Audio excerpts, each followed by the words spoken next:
दोस्तों, हम ये चिंतन क्यों कर रहे हैं? हमें सोचने की जरूरत क्यों है? हमें सोचना इसलिए पड़ रहा है कि भारत के अंदर आजादी के इतने दिनों बाद भी वो सवाल अनुत्तरित पड़े हैं जिसके जवाब के लिए हमारे पुरखों ने अपनी कुर्बानी दी। रोटी तो हम तब भी खा लेते थे जब हम गुलाम थे। नींद हमें तब भी आ जाती थी जब हम गुलाम थे। शादी ब्याह रिश्तेदारियां तब भी हो जाती थी जब हम गुलाम थे। लेकिन हमारे पुरखों को वो खटकता था। हमारे देश की आजादी के लिए लाखों लोगों ने अपनी कुर्बानी दी, अपना सर्वस्व न्यौछावर किया। लोगों ने अपनी पूरी जिंदगी खपा दी, सब कुछ छोड़ करके, त्याग करके। इस देश को आजादी त्याग, तपस्या और बलिदान के दम पर मिली है। लेकिन आज भी अगर ये प्रश्न खड़ा है, अगर आज इस देश के अंदर हम सब ने देखा कि अगर कोरोना काल के दौरान मजदूरों की जिंदगी जानवर से बदतर हो गई, तो फिर हमारे मन में प्रश्न आता है कि आखिर हमने आजादी के इतने सालों में क्या किया है? अगर इस देश के अंदर छात्रों को शिक्षा के लिए भटकना पड़ रहा है, तो हमारे मन में प्रश्न पैदा होता है कि इनका समाधान क्या हो सकता है? आज अगर महिलाओं की इतने आजादी के इतने सालों बाद भी जो दोयम दर्जे की स्थिति आज भी बनी हुई है, उससे मुक्ति का रास्ता क्या हो सकता है? इस देश के अंदर समाज के वो तमाम तबके जिनके श्रम से, जिनके मेहनत से इस देश का निर्माण होता है। खेत में अगर मजदूर किसान काम ना करें तो अन्न पैदा नहीं हो सकता। देश की फैक्ट्रियों में अगर मजदूर अपना खून पसीना ना बहाएं तो आज विकास की जो चकाचौंध दुनिया है वो संसाधन पैदा नहीं हो सकते। लेकिन उनकी जिंदगी इतनी मजबूर, इतनी मजलूम क्यों है? मैं ये मानता हूं कि भारत ने आजादी के बाद अपने विकास यात्रा के दौरान अपने कदम को आगे बढ़ाए, लेकिन उस विकास यात्रा के सकारात्मक पहलुओं के साथ साथ आज नकारात्मक पहलुओं का भी एक लंबा पहाड़ खड़ा हुआ है। और पूरा देश और खास तौर से युवा उन समस्याओं का समाधान चाहता है और उस समाधान की तलाश में इधर उधर भटक रहा है। जब इस देश का युवा उन समस्याओं के समाधान के लिए चारों तरफ हाथ पैर मार रहा है, इतिहास के पन्नों को भी खंगाल रहा है और भविष्य के दुनिया के तमाम इतिहास के विकसित देशों के इतिहास को समझने की कोशिश कर रहा है, ऐसे दौर में भारत के अंदर इन समस्याओं के समाधान के दावेदारी के रूप में कहा जा रहा है कि अगर भारत को हिंदू राष्ट्र बना दिया जाए तो इन भारत की समस्त समस्याओं का समाधान हो जाए। समाधान चाहिए भारत के युवाओं को। लेकिन आज जिस पर हम विमर्श करना चाहते हैं कि क्या हिंदू राष्ट्रवाद, जिसको हम नकारात्मक राष्ट्रवाद कहते हैं, क्या नकारात्मक राष्ट्रवाद भारत की बेरोजगारी की समस्या का समाधान कर सकता है? क्या नकारात्मक राष्ट्रवाद भारत के छात्रों की समस्याओं का समाधान कर सकता है? क्या नकारात्मक राष्ट्रवाद का रास्ता किसानों की समस्याओं का समाधान कर सकता है? क्या नकारात्मक राष्ट्रवाद का रास्ता भारत के दलितों के, पिछड़ों के, आदिवासियों के समस्याओं का, उनके अपमान का समाधान कर सकता है? क्या भारत के अंदर नकारात्मक राष्ट्रवाद का रास्ता भारत को एक विकसित खुशहाल राष्ट्र बना सकता है? नहीं बना सकता। जब हम कहते हैं कि नकारात्मक राष्ट्रवाद नहीं बना सकता, उसके लिए भारत में सकारात्मक राष्ट्रवाद की जरूरत है। तो कई लोगों के मन में यह प्रश्न पैदा होता है कि राष्ट्रवाद तो राष्ट्रवाद होता है, उसमें नकारात्मक और सकारात्मक क्या होता है? इसको ठंडे दिमाग से समझना जरूरी है। एक इंसान इंसान होता है, लेकिन वो सकारात्मक भी सोचता है, नकारात्मक भी सोचता है। एक विचार विचार होता है, लेकिन वो नकारात्मक भी होता है, सकारात्मक भी होता है। कोई कार्य कार्य होता है, लेकिन वो पॉजिटिव भी होता है, नेगेटिव भी होता है। उसके परिणाम अच्छे भी निकलते हैं और बुरे निकलते हैं। उसी तरह से राष्ट्रवाद राष्ट्रवाद होता है, लेकिन राष्ट्रवाद की परिणत नकारात्मक भी होती है और सकारात्मक भी होती है। हम आगे इस पर विचार करेंगे, लेकिन हम दो बात पहले कहना चाहते हैं और इस पर जो विमर्श करना चाहते हैं कि भारत के युवाओं को समाधान चाहिए आज की समस्याओं का, और उन समस्याओं के समाधान की दावेदारी नकारात्मक राष्ट्रवाद कर रहा है। संपूर्ण ताकत में भारत में सत्ता में आने के बावजूद वो समाधान नहीं कर पा रहा है। क्यों नहीं कर पा रहा? और फिर हम चर्चा करेंगे कि सकारात्मक राष्ट्रवाद इन समस्याओं का समाधान कैसे कर सकता है, क्योंकि भारत के बेटे बेटियों से और दुनिया के किसी के लोगों से न सकारात्मक राष्ट्रवाद से कुछ लेना है, न नकारात्मक राष्ट्रवाद से कुछ लेना है। जब हम बीमार पड़ते हैं तो हमें उस रोग का इलाज चाहिए। वो इलाज अगर आयुर्वेद से होता है तो आयुर्वेद भी अच्छा है, अगर एलोपैथ से होता है तो एलोपैथ भी अच्छा है, अगर यूनानी दवा से होता है तो यूनानी दवा भी अच्छा है, अगर होम्योपैथ से होता है तो होम्योपैथ दवा भी अच्छी है। हमें समाधान चाहिए। देश का युवा समाधान चाहता है। समाधान देने की जो दावेदारी है कि भारत को अगर हिंदू राष्ट्र बना दिया जाए, भारत को अगर हिंदू राष्ट्र बना दिया जाए तो भारत की समस्याओं का समाधान हो सकता है। हिंदू राष्ट्रवाद क्या है? नकारात्मक राष्ट्रवाद क्या है? दुनिया के अंदर दो तरह के राष्ट्रवाद दो ऐतिहासिक परिस्थितियों में पैदा हुए। यूरोप के अंदर, जिसको हम नकारात्मक राष्ट्रवाद कहते हैं, नकारात्मक राष्ट्रवाद वर्चस्व के लिए पैदा होता है। आप में के कई लोगों के मन में प्रश्न पैदा होगा कि नकारात्मक राष्ट्रवाद को हम कैसे पहचानें, सकारात्मक राष्ट्रवाद को कैसे पहचानें। नकारात्मक राष्ट्रवाद दूसरों पर वर्चस्व के लिए काम करता है, सकारात्मक राष्ट्रवाद न्याय और हक के लिए लड़ता है। नकारात्मक राष्ट्रवाद दूसरों को गुलाम बनाना चाहता है, सकारात्मक राष्ट्रवाद आजादी के लिए लड़ता है। नकारात्मक राष्ट्रवाद जब अपने देश के अंदर दूसरे लोगों पर, समाज पर, समुदाय पर वर्चस्व कायम कर लेता है तो दूसरे राष्ट्र पर वर्चस्व कायम करना चाहता है, और उस वर्चस्व की प्रक्रिया में ही दुनिया के अंदर दो बार विश्व युद्ध का सामना करना पड़ा, जनसंहार का सामना पड़ा। सकारात्मक राष्ट्रवाद, जैसा मैंने कहा, न्याय के लिए लड़ता है, हक के लिए लड़ता है, आजादी के लिए लड़ता है, और दुनिया के अंदर मानवता और बंधुत्व के लिए लड़ता है। अगर आपको लगता है कि न्याय के लिए लोग संगठित हो रहे हैं तो समझना सकारात्मक राष्ट्रवाद है। लोग हिस्सेदारी के लिए संगठित हो रहे हैं तो समझना कि सकारात्मक राष्ट्रवाद है। लोग अगर आजादी के लिए लड़ रहे हैं तो समझना सकारात्मक राष्ट्रवाद है।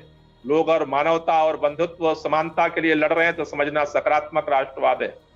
लेकिन अगर लोग दूसरे के ऊपर वर्चस्व के लिए लड़ रहे हैं तो समझना नकारात्मक राष्ट्रवाद है। अगर दूसरे को गुलाम बनाने के लिए, नीचा दिखाने के लिए लड़ रहे हैं तो समझना नकारात्मक राष्ट्रवाद है। अगर दूसरे देश को गुलाम बनाने के लिए, उस पर वर्चस्व कायम करने के लिए, लूट के लिए अगर लड़ रहे हैं, इकट्ठा हो रहे हैं, तो समझना नकारात्मक राष्ट्रवाद। नकारात्मक राष्ट्रवाद भविष्य में समस्याओं का समाधान कर सकता है या नहीं कर सकता, इसको जानने के लिए इतिहास के पन्नों को खंगालना बहुत जरूरी है। मुख्य तौर पर जो हिंदू राष्ट्रवाद की परिकल्पना है, नकारात्मक राष्ट्रवाद की परिकल्पना है दुनिया के अंदर और भारत के अंदर, उसकी संकल्पना में जो हिंदुत्व की परिभाषा है, उसके अनुसार कोई भी राष्ट्र तभी मजबूत हो सकता है जब वो उसके अंदर एक धर्म हो, एक भाषा हो, एक नस्ल हो, तभी वह मजबूत बन सकता है और तभी वो आगे बढ़ सकता है और तभी वो संगठित होकर के अपनी समस्याओं का समाधान कर सकता है।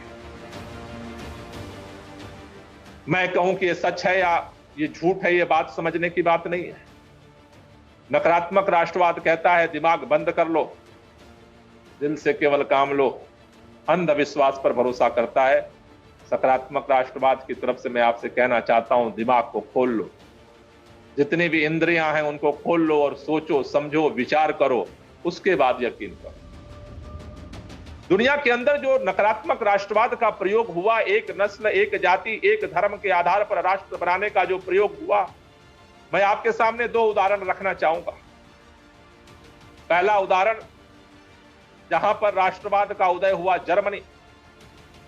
जर्मनी के अंदर जो राष्ट्रवाद का चिंतन विकसित हुआ, उसकी पराकाष्ठा हिटलर के नेतृत्व में हुई। जर्मनी के अंदर जो राष्ट्रवाद के एक नस्ल, एक जाति, एक धर्म, एक राष्ट्र की विचारधारा को जनता ने समर्थन किया। परिणाम क्या निकला? क्या दिया दुनिया को नकारात्मक राष्ट्रवाद ने? 3 परिणाम निकले। पहला, जर्मनी के अंदर लाखों लाख लोगों का कत्लेआम हुआ। उसी देश के बेटे बेटियों को लहू बहाए गए। दूसरा परिणाम निकला, जर्मनी 2 हिस्सों में विखंडित हो गया। और तीसरा परिणाम निकला, देश को शक्तिशाली बनाने की दावेदारी करने वाला नायक आत्महत्या करने के लिए मजबूर हो गया। जब आप नकारात्मकता को अपने चरम पर पहुंचाते हो तो समाज के अंदर भी नेगेटिविटी फैलती है और आपके अंदर भी नकारात्मकता फैलती है। नकारात्मकता कभी विकास नहीं कर सकती है। विनाश पहले भी किया है, आज भी कर रही है और कल भी वो विनाश ही करेगी। यही जर्मनी का इतिहास दिखाता है। दूसरा, भारत के अंदर आजादी की लड़ाई के बाद 1947 में भारत को 2 हिस्सों में बांटा गया। 1905 में बंगाल विभाजन के बाद इस देश के अंदर जो परिस्थितियां पैदा हुई उसमें मैं बाद में आऊंगा। भारत के अंदर यह सिद्धांत विकसित हुआ कि भारत के लोग, द्विराष्ट्र का सिद्धांत, अलग अलग धर्मों के लोग मिलकर के एक राष्ट्र का निर्माण नहीं कर सकते। इसलिए अगर उनका भविष्य सुरक्षित है तो अलग अलग राष्ट्र बनने में लोगों ने समझाया। और उसके बाद इस देश के अंदर भारत का विभाजन हुआ 1947 में। अब हम सब जानते हैं 15 अगस्त इस देश की आजादी का दिन है, तो 15 अगस्त इस देश के विखंडन का भी दिन है।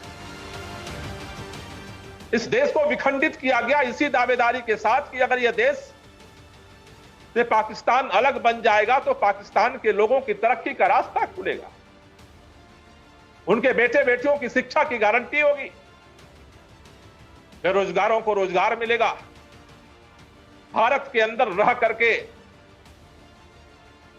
विकास का रास्ता कुंठित हो जाएगा। लेकिन आप हम सब जानते हैं कि धर्म के आधार पर पाकिस्तान का निर्माण हुआ, लेकिन पाकिस्तान बहुत दिन तक एकत्रित नहीं रह पाया। बांग्लादेश अलग हो गया, पाकिस्तान का विखंडन हुआ। धर्म के आधार पर निर्मित राष्ट्र की पद्धति के 3 परिणाम निकले। पाकिस्तान के अंदर भी बड़े पैमाने पर आतंकवाद के शिकार हजारों हजार लोग हुए, कत्लेआम के शिकार हजारों हजार लोग हुए। पाकिस्तान 2 हिस्सों में विखंडित हो गया। पाकिस्तान और बांग्लादेश के रूप में दोनों जगह एक ही धर्म के मानने वाले रहते और तमाम राष्ट्र के नायक पाकिस्तान के, उनको आत्महत्या करनी पड़ी, उनकी हत्याएं होंगी। पाकिस्तान के बेटे बेटियों को शिक्षा नहीं मिली, उनको गारंटी नहीं हुई, रोजगार की गारंटी नहीं हुई, महिलाओं की आजादी की गारंटी नहीं हुई। धर्म के आधार पर पाकिस्तान के राष्ट्र बनने से दुनिया के अंदर वो दुनिया का विकसित राष्ट्र नहीं बन गया। जर्मनी नहीं बन पाया, विखंडित हो गया, भारत कैसे बन जाएगा? पाकिस्तान अगर एकत्रित नहीं रह पाया, भारत एकत्रित कैसे रह जाएगा? नहीं रह सकता है। धर्म के आधार पर, नस्ल के आधार पर, भाषा के आधार पर राष्ट्र न कल एकत्रित रह पाए थे, न आज एकत्रित रह सकते, न कल वो संगठित और तरक्की विकास के ऊंचाइयों को पहुंच सके थे, न आज पहुंच सकते। इसलिए मैं देश के उन तमाम नौजवानों से कहना चाहता हूं कि जिनके मन में ये पर्दा उनके आंख के सामने पड़ा है, या कहीं से भी भ्रम पैदा हुआ है कि एक धर्म के आधार पर राष्ट्र बनने से भारत के तरक्की का रास्ता खुलेगा, भारत के खुशहाली का रास्ता खुलेगा, नौजवानों के रोजगार का रास्ता खुलेगा, दुनिया का सर्वश्रेष्ठ राष्ट्र भारत बनेगा, मुझे लगता है कि इन दोनों इतिहास के, जर्मनी और पाकिस्तान के इतिहास को ठंडे दिमाग से देखना जरूरी है। दूसरी दावेदारी क्या है? नकारात्मक राष्ट्रवाद के जो संवाहक हैं, उनका कहना है कि हम भारत की सभ्यता और संस्कृति के संरक्षण कर रहे हैं। इसको भी गहराई से परखना बहुत जरूरी है, क्योंकि तमाम नौजवान इसी भ्रम में नकारात्मक राष्ट्रवाद के इस पूरे महाअभियान में शामिल हो रहे हैं कि चलो देश का विकास नहीं होगा तो कम से कम हमारे धर्म का, हमारे समाज का, हमारी सभ्यता का, हमारी संस्कृति का, भारतीय संस्कृति का तो संरक्षण कम से कम होगा। उनको इतिहास के पन्नों में झांकने की जरूरत है कि आखिर में भारतीय सभ्यता और संस्कृति क्या है। सिंधु घाटी के सभ्यता के अंदर जो संस्कृति हमारी थी, जो परंपरा थी, वो भारतीय संस्कृति का हिस्सा है या नहीं है? वैदिक काल के अंदर जो हमारी सभ्यता और संस्कृति और परंपरा विकसित हुई, वो भारतीय सभ्यता और संस्कृति का हिस्सा है या नहीं है?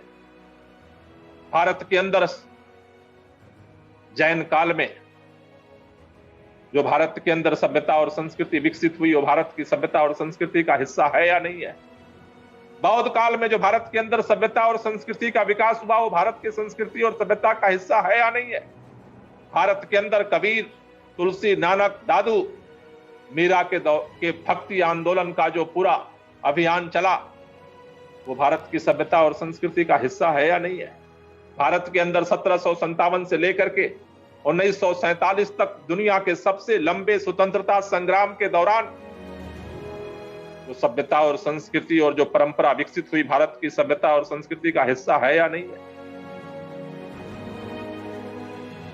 क्योंकि अगर इन सारे इतिहास के पन्नों को अगर निकाल दोगे तो फिर भारत का हिस्सा सभ्यता और संस्कृति का जो बचेगा, उसके आधार पर भारतीय न तो इतिहास बन सकता है और न भारतीय भविष्य बन सकता है। भारत की परंपरा क्या कहती है? आज कहा जा रहा है कि अगर तुम राष्ट्रवादी हो तो तुम्हें एक भाषा बोलनी पड़ेगी, एक धर्म को मानना पड़ेगा, एक संस्कृति को मानना पड़ेगा, एक सरकार को मानना पड़ेगा। अगर अलग विचार हैं तो तुम राष्ट्रद्रोही हो जाओगे। हमारी परंपरा क्या रही है? भारत के अंदर सबसे प्राचीन ग्रंथ वेद है। भारत के अंदर एक वेद की रचना नहीं हुई। भारत के अंदर ऋग्वेद भी पैदा हुआ, भारत के अंदर सामवेद भी पैदा हुआ, अथर्ववेद भी पैदा हुआ, यजुर्वेद भी पैदा हुआ। अगर भारत के अंदर एक तरह के चिंतन प्रक्रिया की परंपरा होती तो 4 वेद नहीं पैदा होते। भारत के अंदर सबसे जो प्राचीन दर्शन है, 9 दर्शन है। भारत की संस्कृति और सभ्यता के प्राचीनतम दर्शन में 9 दर्शन है, अलग अलग ऋषियों के द्वारा, अलग अलग महर्षियों के द्वारा प्रतिपादित हुए। भारत के अंदर अगर नास्तिक दर्शन चार्वाक दर्शन है तो भारत के अंदर आस्तिक दर्शन वेदांत दर्शन भी है। भारत के अंदर चार्वाक दर्शन भी पैदा होता है, भारत के अंदर जैन दर्शन पैदा होता है, भारत के अंदर बौद्ध दर्शन पैदा होता है, भारत के अंदर सांख्य पैदा होता है, न्याय पैदा होता है, योग पैदा होता है, वैशेषिक दर्शन पैदा होता है, मीमांसा दर्शन पैदा होता है। जो प्रचलित दर्शन है उनकी संख्या 9 है। 4 वेद हैं, 9 दर्शन है, 18 पुराण है। एक ने नहीं लिखा। 4 वेद, 9 दर्शन और 18 पुराण क्या कहते हैं? वो ये कहते हैं कि हमारे भारतीय सभ्यता और संस्कृति के अंदर अपने अपने ज्ञान, विवेक और व्यवहार के अनुसार अलग अलग चिंतन करने की, सोचने की, समझने की और उसके अनुसार लोगों से बात करने की, संवाद करने की आजादी थी। 4 वेदों का परंपरा है भारतीय संस्कृति का, 18 पुराणों की परंपरा है भारतीय संस्कृति का, 9 दर्शन की परंपरा है भारतीय संस्कृति का। चिंतन अलग अलग है। भारत के अंदर, जैसा मैंने पहले कहा कि वेदांत के लिए जगह है, तो चार्वाक के लिए भी जगह है। भारतीय सभ्यता और संस्कृति में केवल मनुस्मृति नहीं है। और अगर हम इतिहास के पन्नों को देखने की कोशिश करें तो कई लोग कहते हैं भारत कभी सोने की चिड़िया था, जीरो दिया मेरे भारत ने। कब दिया जीरो? जब हमारे विचार को अलग अलग तरह से सोचने समझने की आजादी थी। विज्ञान ज्ञान के बगैर पैदा नहीं हो सकता और ज्ञान अवसर के बगैर पैदा नहीं हो सकता। स्वतंत्र चिंतन के बगैर नया ज्ञान विज्ञान का विकास नहीं हो सकता। मनुस्मृति आने से पहले भारत का मंजर अलग था और मनुस्मृति के आधार पर ज्यों-ज्यों हम संकुचित होते गए, हमारी प्रतिभाएं कुंठित होती गईं और प्रतिभाएं जब कुंठित होती गईं तो हमारे गुलामी का भी रास्ता खुलता गया और हमारे विकास का रास्ता बंद होता गया।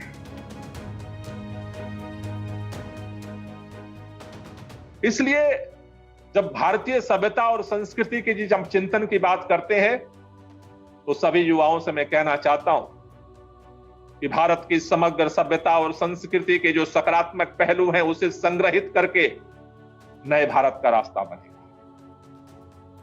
भारत के अंदर जो नकारात्मक चिंतन है, जो अंधविश्वास की परंपरा है,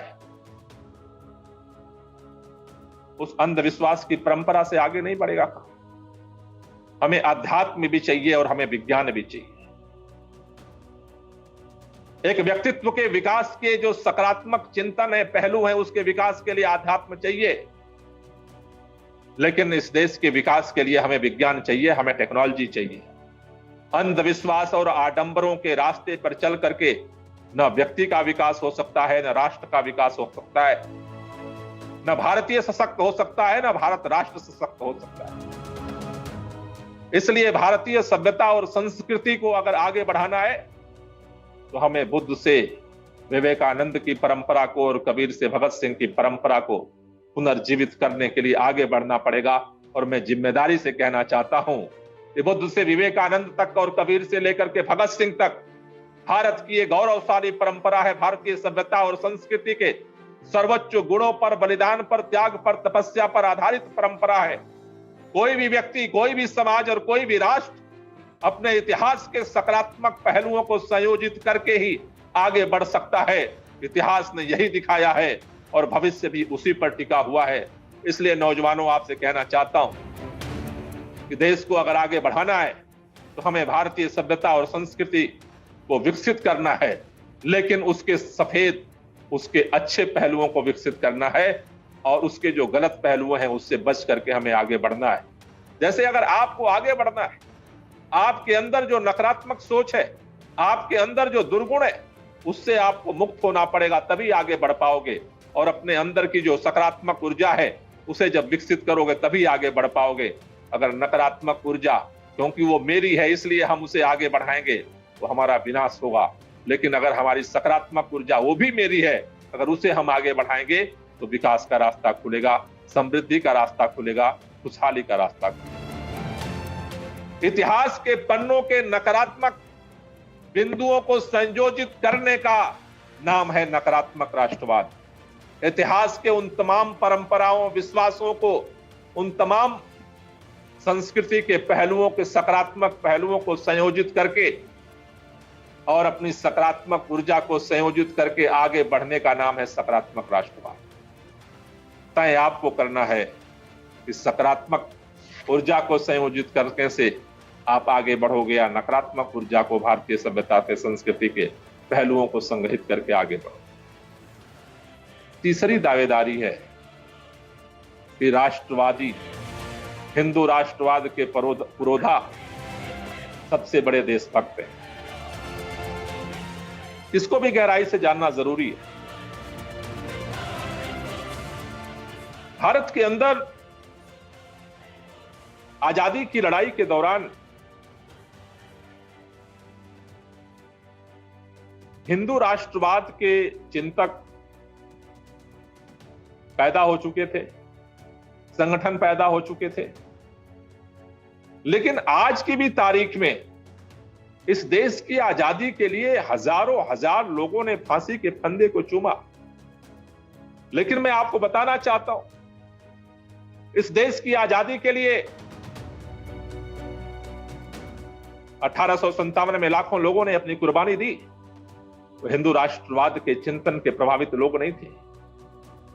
इस देश के अंदर करतार सिंह सराबा हंसते हंसते फांसी के फंदे अपनी जान ने उछावर कर दिया। हिंदू राष्ट्रवाद के चिंतन से प्रभावित नहीं थे। भारत के अंदर मदन लाल ढींगरा, भगत सिंह, राजगुरु, सुखदेव, पंडित राम प्रसाद बिस्मिल, अशफाकुल्ला खां जैसे हजारों हजार नौजवान हंसते हंसते फांसी के फंदे को चूम लिए। हिंदू राष्ट्रवाद के चिंतन से नहीं प्रभावित होकर भारतीय राष्ट्रवाद के चिंतन से, सकारात्मक राष्ट्रवाद के चिंतन से प्रभावित होकर के उन्होंने फांसी के फंदे को चूम लिया। आज भी हिंदू राष्ट्रवाद के, नकारात्मक राष्ट्रवाद के पुरोधाओं को स्वतंत्रता संग्राम से एक नाम बताना मुश्किल पड़ जाता है कि आखिर जब देश के लिए लोग आजादी के लिए लड़ रहे थे, आपकी विचारधारा से एक भी नौजवान ऐसा क्यों नहीं पैदा हुआ जो देश के लिए अपनी कुर्बानी दे दे। एक नाम कुल मिलाकर के जोड़ करके आता है और वो नाम आता है वीर सावरकर जी।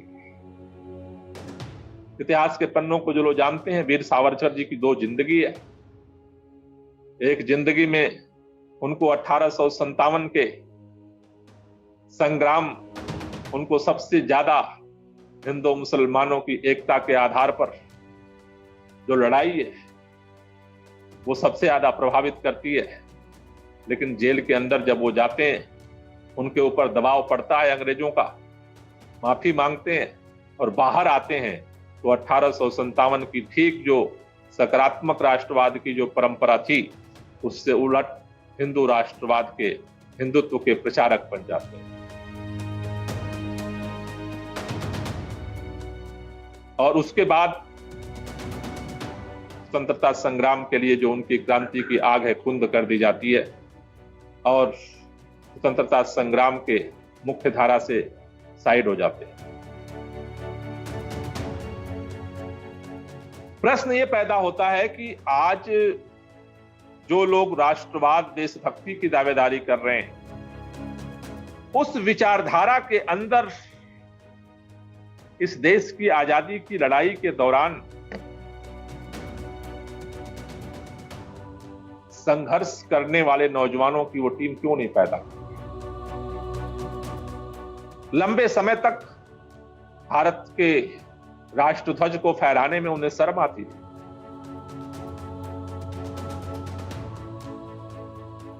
इसलिए मैं आपसे कहना चाहता हूं, उन नौजवानों से, और आपसे भी बात करना चाहता हूं कि आप भी बात करें कि इस देश के अंदर नकारात्मक राष्ट्रवाद वर्चस्व पैदा कर सकता है, कुछ लोगों को सत्ता के सिंहासन पर बिठा सकता है, लेकिन इस देश की सभ्यता और संस्कृति को नहीं बचा सकता है। इस देश के अंदर जो मां भारती के लिए मर मिटने की परंपरा है, त्याग, तपस्या और बलिदान की भावना पैदा नहीं कर सकता है।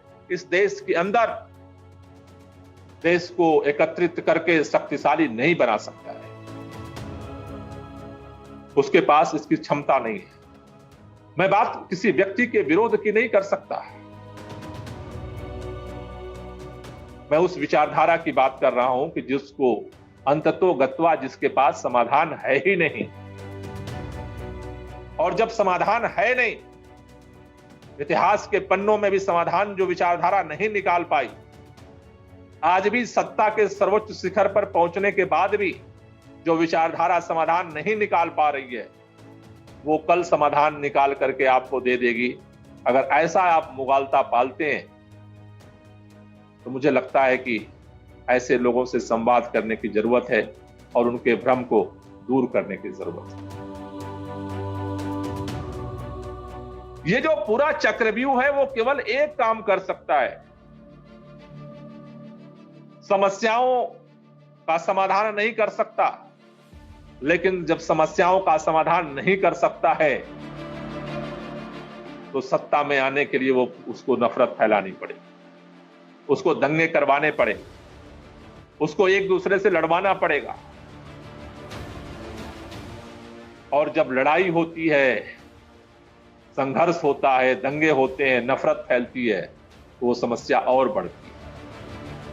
समस्या जब और बढ़ेगी तो और दंगे होंगे और नफरत फैलाए जाएंगे, और जब और दंगे और नफरत फैलाई जाएगी तो समस्या और बढ़ेगी।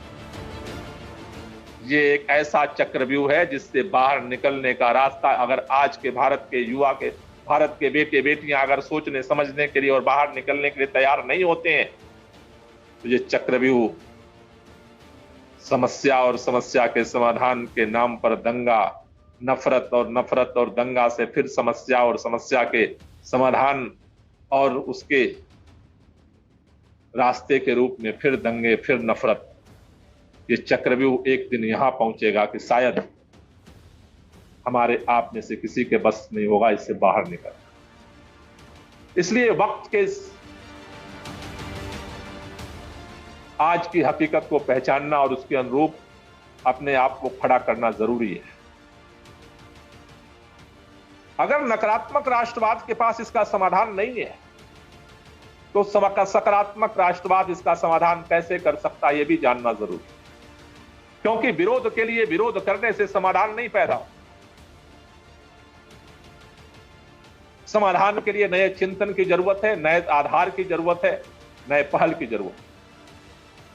जैसा मैंने कहा कि नकारात्मक राष्ट्रवाद नफरत की बुनियाद पर खड़ा होता है, तो सकारात्मक राष्ट्रवाद मोहब्बत की बुनियाद पर खड़ा होता है। नकारात्मक राष्ट्रवाद का जो पहला पहलू तोड़ना होता है, दिलों को तोड़ करके देश पर राज करने का फार्मूला है नकारात्मक राष्ट्रवाद, और दिलों को जोड़ करके देश में एक ऐसी सत्ता का निर्माण करना जिससे कि समाधान पैदा हो, उसका नाम है सकारात्मक राष्ट्रवाद। सकारात्मक राष्ट्रवाद क्या कहता है?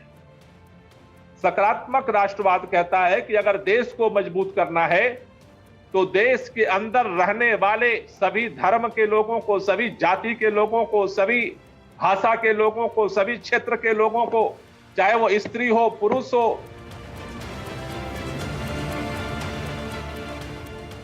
सभी लोगों को एक सूत्र में उनकी ऊर्जा को जोड़ना पड़ता है। जब इस देश के समग्र मानवीय ऊर्जा को, प्राकृतिक ऊर्जा को, सांस्कृतिक ऊर्जा को जब जोड़ा जाएगा, उससे जो ऊर्जा पैदा होगी वह ऊर्जा हमारी शरीर यही रहेगी,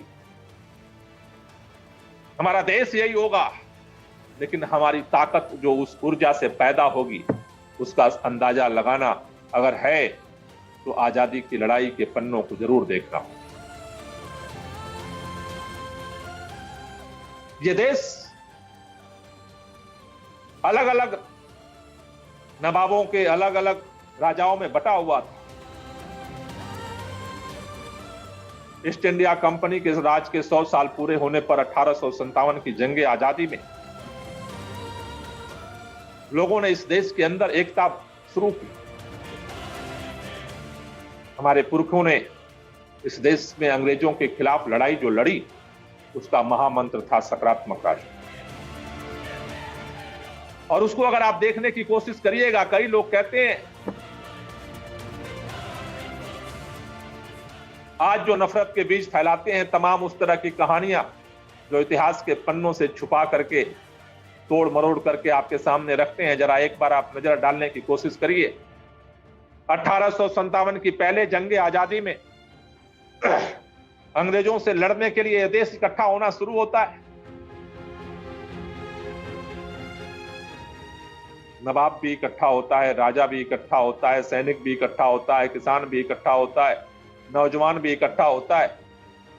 सकारात्मक राष्ट्रवाद की जो ऊर्जा है, जो चिंतन है, उसकी ये ताकत है कि उस ऊर्जा जब आपके दिलों में पैदा होती है, भारत के बेटे बेटियों में जब पैदा होती है वो ऊर्जा, तो सकारात्मक राष्ट्रवाद की ऊर्जा ऐसी ऊर्जा है कि वो बहादुर शाह जफर के दिलों में भी पैदा होती है तो देश के लिए मर मिटने के लिए अपने बुढ़ापे में भी तमन्ना पैदा कर देती है, उत्साह पैदा कर देती है, हिम्मत पैदा कर देती है।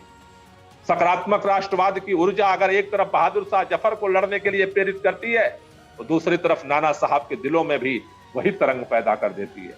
सकारात्मक राष्ट्रवाद की ऊर्जा वो ऊर्जा है जो झांसी की रानी के दिलों में तरंग पैदा करती है तो बेगम हजरत महल के दिलों में भी वही तरंग पैदा कर देती है।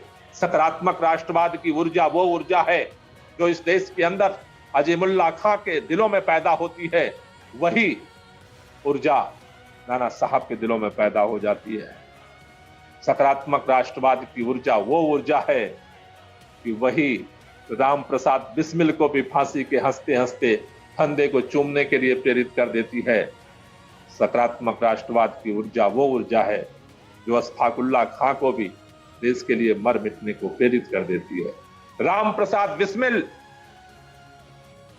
गीता को पढ़ते हैं, हिंदू धर्म को मानते हैं, आर्य समाज को मानते हैं, लेकिन देश के लिए कुर्बानी के लिए खड़े हो जाते हैं।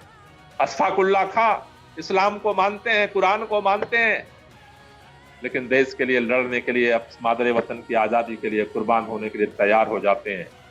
सकारात्मक राष्ट्रवाद की ऊर्जा वो ऊर्जा है जो भगत सिंह को भी प्रेरित करती है, चंद्रशेखर आजाद को भी प्रेरित करती है, बंगाल में पैदा हुए बटुकेश्वर दत्त को प्रेरित करती है, पंजाब में पैदा हुआ करतार सिंह सराभा को प्रेरित करती है। इस देश के बेटे बेटियों के, चाहे वो किसी भी जाति के हों, किसी भी धर्म के हों, किसी भी क्षेत्र के हों, किसी भी लिंग के हों, किसी की भाषा के हों, जिस दिन सकारात्मक राष्ट्रवाद की ऊर्जा पैदा होती है, भाषा, क्षेत्र, लिंग, प्रांत, जाति, धर्म की समस्त ऊर्जा से ऊपर उठ करके उस राष्ट्र को, उस देश को तरंगित करने लगती है। और उसी ऊर्जा के दम पर इस देश के हमारे पुरखों ने इस आजादी की लड़ाई को लड़ा और यह देश आजाद हुआ। सकारात्मक राष्ट्रवाद की ऊर्जा लोगों को जोड़ती है और इतना तो हर इंसान को समझ में आता है, जोड़ने से ताकत बढ़ती है, तोड़ने से ताकत कमजोर होती है। अगर इस देश को आगे बढ़ाना है तो इस देश के समग्र ऊर्जा को संगठित करना, जोड़ना जरूरी है। और सकारात्मक राष्ट्रवाद की ऊर्जा का ही नाम है मोहब्बत के आधार पर जो लोगों के दिलों को जोड़ना।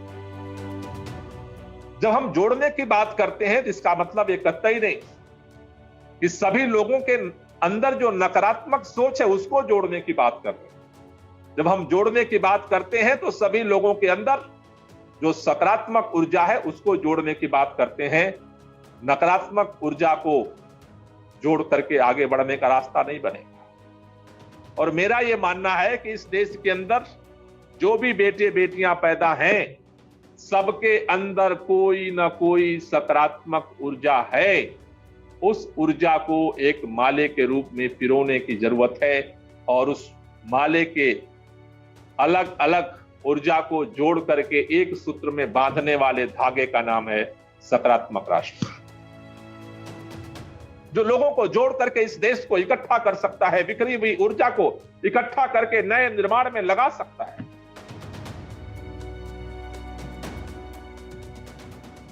और वो सकारात्मक राष्ट्रवाद की जो ऊर्जा है उसमें सबकी सहभागिता सुनिश्चित है, क्योंकि हमारे समाज के अंदर समानता का मतलब एक रूपता की बात मैं नहीं कर रहा, क्योंकि सकारात्मक राष्ट्रवाद के चिंतन के अंदर मैं इस बात को मानता हूं कि अगर जोड़ना है लोगों को तो लोगों की हिस्सेदारी, लोगों को न्याय आपको सुनिश्चित करना पड़ेगा। न्याय और हिस्सेदारी को सुनिश्चित किए बगैर जब आप माला बनाते हो, धागा एक है लेकिन हर माला के जो अलग अलग गुटके होते हैं उनको उचित स्थान आपको देना पड़ता है। एक दूसरे के ऊपर अगर चढ़ाओगे तो माला नहीं बनेगा, उसके बीच में स्पेस भी चाहिए और उनका भी स्पेस चाहिए। इसलिए सकारात्मक राष्ट्रवाद का चिंतन इस बात को मानता है कि इस देश की जो वर्तमान समस्याएं हैं, अगर इस देश की समस्त ऊर्जा को इकट्ठा किया जाए तो नया चिंतन पैदा होगा, नए चिंतन से नया विज्ञान, नया ज्ञान विज्ञान पैदा होगा, नई टेक्नोलॉजी पैदा होगी और हम दुनिया के अंदर जो टेक्नोलॉजी के स्तर पर, प्रौद्योगिकी के स्तर पर, ज्ञान विज्ञान के स्तर पर हम दुनिया का मुकाबला कर पाएंगे, दुनिया से आगे बढ़ पाएंगे। भारत के अंदर, मैं बार बार कहता हूं, भारत के अंदर किसी चीज की कमी नहीं है। भारत के पास जितनी उपजाऊ है दुनिया के कम देशों के पास है। भारत के पास जितनी प्राकृतिक संपदा है, खनिज पदार्थ है, दुनिया के कम देशों के पास है। भारत के अंदर जितनी नदियां बहती हैं, जितने पानी के स्रोत हैं, दुनिया के कम देशों के पास है। भारत के पास श्रम शक्ति जितना है, दुनिया के बहुत कम देशों के पास है। भारत के पास जितनी बौद्धिक क्षमता है, मानसिक क्षमता है, दुनिया के कम देशों के पास है। क्या नहीं दिया कुदरत ने? भारत के लोगों को कुदरत ने तो सब कुछ दिया है, लेकिन उन सारी चीजों को एक सूत्र में अगर बांध करके खड़ा किया जाए, यहां के मानवीय संसाधन, अगर यहां की सोच को एक सूत्र में, एक दिशा में पिरो दिया जाए, उस ऊर्जा से हम नए कारोबार का, नए उद्योग का, नए विकास के तंत्र का निर्माण कर सकते हैं। क्योंकि हमारा मानना है सकारात्मक राष्ट्रवाद के चिंतन की जो बुनियाद है कि पहली लोगों की एकता, लोगों से मोहब्बत, और दूसरा देश के निर्माण में लोगों की हिस्सेदारी। जब मैं देश के निर्माण में लोगों की हिस्सेदारी की बात करता हूं तो हम इस बात की चर्चा कर रहे हैं कि इस देश के अंदर सकारात्मक राष्ट्रवाद के चिंतन के आधार पर एक ऐसे विकास के ताने बाने का निर्माण किया जा सकता है। क्योंकि देश को अगर आगे बढ़ाना है तो देश के निर्माण में देश के लोगों की हिस्सेदारी सुनिश्चित करनी पड़ेगी, और उसी हिस्सेदारी को हम कहते हैं रोजगार। क्योंकि अगर किसी भी देश के आधे से ज्यादा लोग बेरोजगार पड़े हैं, उनकी ऊर्जा का कोई उपयोग नहीं है, उनके राष्ट्र के निर्माण में, देश के निर्माण में कोई उनका योगदान नहीं है, कोई हिस्सेदारी नहीं है, तो राष्ट्र आगे कैसे बढ़ सकता है? वो देश आगे कैसे बढ़ सकता है? अगर इस देश के अंदर आज भी, अगर गांव के अंदर, मनरेगा के अंदर अगर 3 महीने हम केवल काम देते हैं तो 9 महीने हमारे राष्ट्र की वो ऊर्जा बेकार बैठी रहती है। इस देश के अंदर अगर आधी आबादी महिलाओं की है, अगर उनका देश के निर्माण में कोई हिस्सेदारी नहीं है, उनके लिए अगर कोई काम हम नहीं दे पा रहे हैं, उनके लिए कोई रोजगार नहीं अवसर तलाश पा रहे हैं, हमारे विकास के तंत्र में अगर उनकी ऊर्जा का कोई हिस्सेदारी नहीं है, वो केवल बेरोजगार है, बात इतनी नहीं है। उनके पास आर्थिक अधिकार नहीं है, बात इतनी नहीं है। देश के निर्माण में जो उनकी हिस्सेदारी है उससे उनको वंचित किया जा रहा है। देश हमारा है, देश को हम आगे बढ़ाना चाहते हैं, और देश को जब हम आगे बढ़ाना चाहते हैं तो देश में हमारी हिस्सेदारी की जगह बनानी पड़ेगी, और ये बन सकती है। देश के अंदर करोड़ों की तादाद में आज बेरोजगार नौजवानों की यूनिवर्सिटी, कॉलेज से फौज निकल करके सड़क पर घूम रही है। वो इस देश के विकास के लिए, देश के निर्माण में अपना योगदान देना चाहते हैं, उनके लिए अवसर का रास्ता बन सकता है।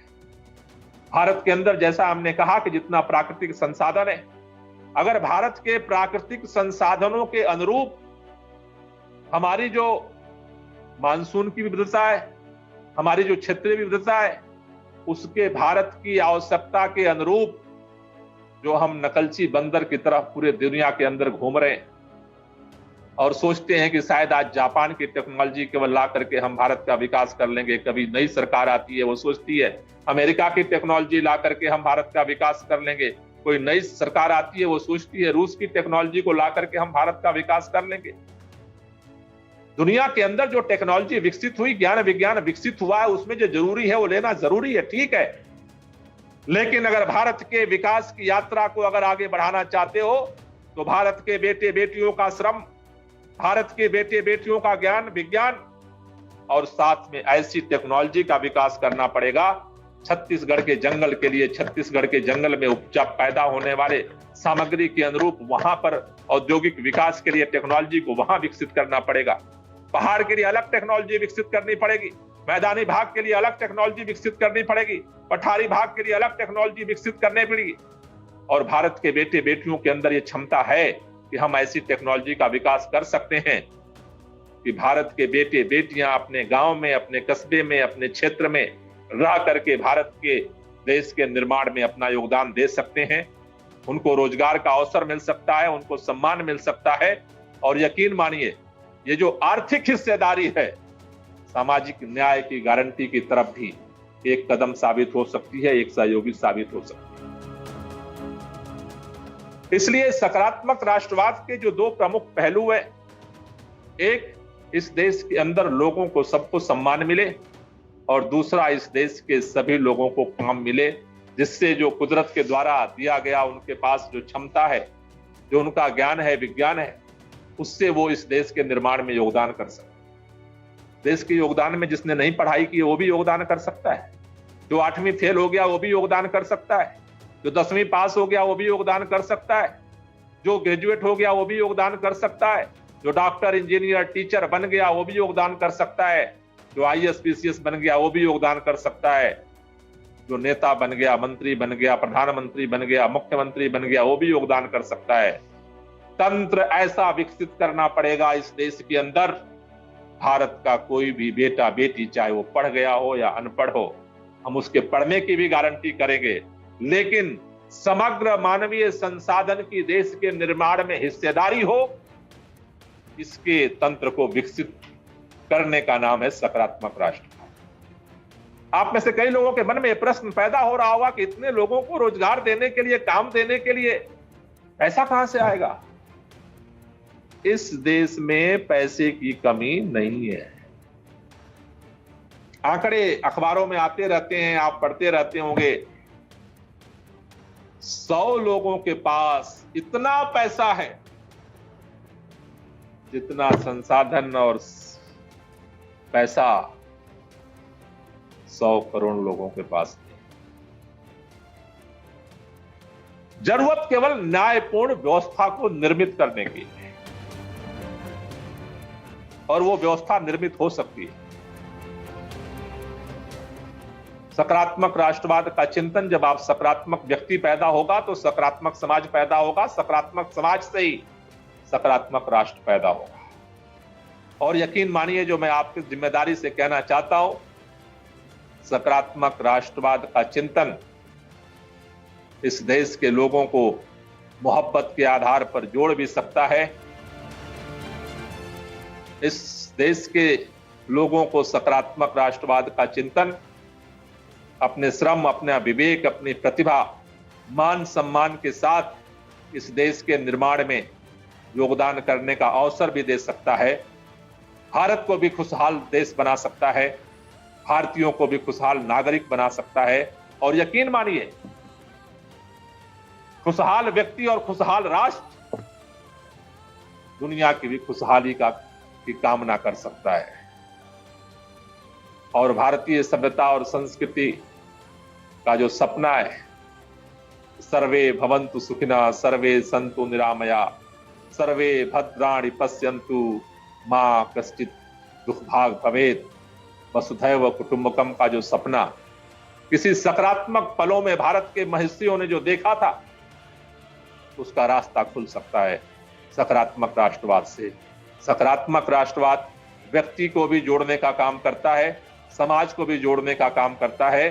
और दुनिया के अंदर जो एक दूसरे को खत्म करने की फिराक में बैठे हुए राष्ट्र हैं, उनको भी जोड़ने का काम करता है।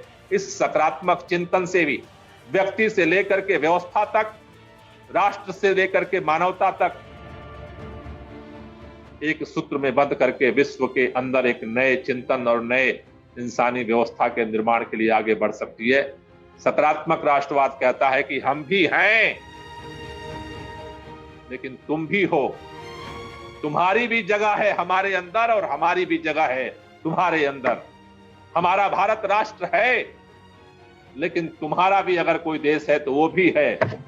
मोहब्बत के आधार पर दोनों जुड़ सकते हैं अपने राष्ट्र के साथ। इस दृष्टिकोण का नाम है सकारात्मक राष्ट्रवाद।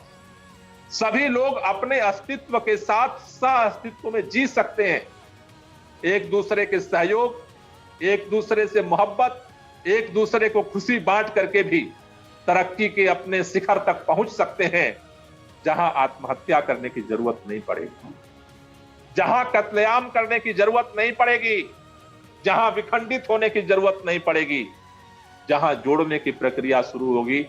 और मेरा मानना है कि सकारात्मक राष्ट्रवाद व्यक्ति के अंदर के बिखराव को भी खत्म करके जोड़ सकता है, समाज के अंदर के बिखराव को भी खत्म करके जोड़ सकता है, दुनिया के अंदर का जो बिखराव है उसे भी खत्म करके एक सूत्र में जोड़ सकता है।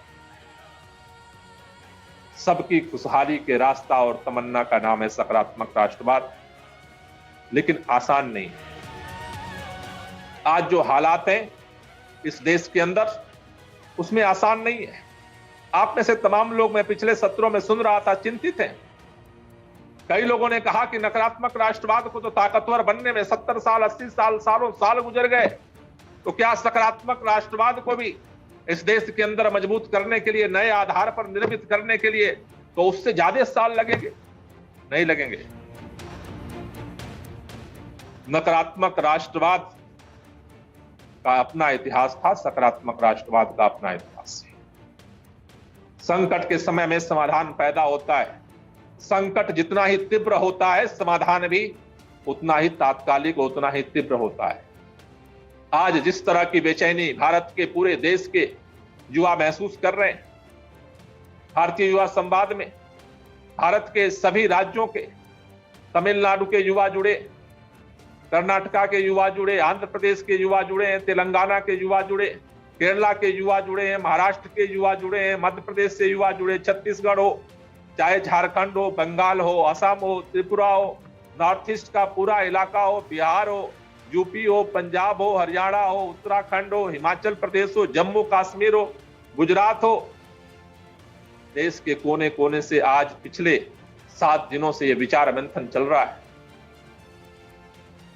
पूरे देश से युवा इस बेचैनी के साथ आज इसमें शामिल हो रहे हैं।